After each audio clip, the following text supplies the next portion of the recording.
కవిత mobile ఫోన్లో నుంచి సేకరించిన డేటాను విశ్లేషించామని, మొబైల్ డేటా నుంచి కొంత భాగం డిలీట్ చేసినట్టు గుర్తించినట్లుగా ఈడీ కోర్టుకు తెలిపింది. కవిత మేనల్లుడి వ్యాపార వివరాలు చెప్పాలని అడిగితే తనకు తెలియదని కవిత సమాధానమిచ్చారని చెప్పారు.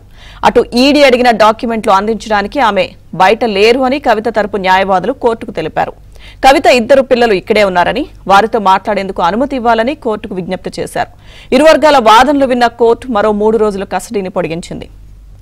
ఎమ్మెల్సీ కవిత కస్టడీ మరో 3 రోజులు పొడిగించిన నేపథ్యంలో ఇదే అంశానికి సంబంధించిన పూర్తి అప్డేట్స్ మా ప్రతినిధి సతీష్ మనకు అందిస్తారు.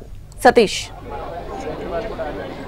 ఎమ్మెల్సీ కవిత ఈడీ విచారణ ఈ రోజు 7 రోజులు పూర్తి చేసిన సందర్భంగా ఆమెను మొదట ఈ సిబిఐ కోర్టుకు తీసుకొచ్చారు. కోర్టులో సుదీర్ఘంగా వాదనలు వినిపించారు. ఈడీ తరపున అనేక అంశాలపైన ప్రస్తావించామని, అదేవిధంగా కవిత తన ఫోన్ కాల్కి సంబంధించిన డిలేట్ కూడా చేసిందన్న అంశాన్ని కూడా చెప్పారు. ఇక కుటుంబ సభ్యులకు సంబంధించి అదేవిధంగా ఐటీ రిటర్న్స్ అడిగామని, వాటికి సంబంధించిన డీటెయిల్స్ కూడా ఇన్కమ్ ఎక్కడి నుంచి వస్తుందన్న అంశంలో కూడా క్లారిటీ ఇవ్వలేదన్న అంశాన్ని కూడా ఆమె ఈడీ తన వాదనలు వినిపించింది. అయితే 5 రోజుల పాటు కూడా ఈడీ కస్టడీ పొడిగించాలని మొదట ఈడీ సంబంధించిన న్యాయవాదులు విజ్ఞప్తి చేసినప్పటికీ కేవలం 3 రోజుల పాటు కవితకు ఈడీ కస్టడీ విధిస్తూ, ఈడీ కస్టడీ పొడిగిస్తూ కాసేపటి క్రితమే తీర్పు ఇవ్వడం జరిగింది. ఇక 26 వరకు కూడా ఈడీ కస్టడీలో కవిత ఉండబోతున్నారు. 26వ తేదీ ఉదయం 11 గంటలకు తిరిగి ఆమెను కోర్టు ముందు మరోసారి హాజరుపరచబోతున్నారు. ఇక కోర్టు ముందు హాజరుపరిచిన అనంతరం కూడా అధికారులు దాదాపు 4గురితో ఇప్పటికే కన్ఫ్రంటేషన్ చేశాము, 4గురికి సంబంధించిన వివరాలు సేకరించాము, 4గురితో అడిగిన క్వశ్చన్లు కవితను కూడా అడిగాము, సరైన సమాధానాలు కవిత చెప్పడం లేదు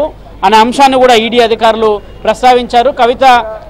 కవిత ఈడీ కస్టడీలో ఉన్న సందర్భంగా కాగితాలకు సంబంధించిన వివరాలకు సంబంధించిన డేటాలను ఏ విధంగా ఇవ్వగలదని కూడా కవిత తరపు న్యాయవాదులు కూడా కోర్టు ముందు తమ వాదనలు వినిపించారు. మరోవైపు బెయిల్ అప్లికేషన్ సంబంధించిన ఒక ఫైల్ దాఖలు చేస్తామని చెప్పినప్పుడు వారికి అనుమతి లభించింది.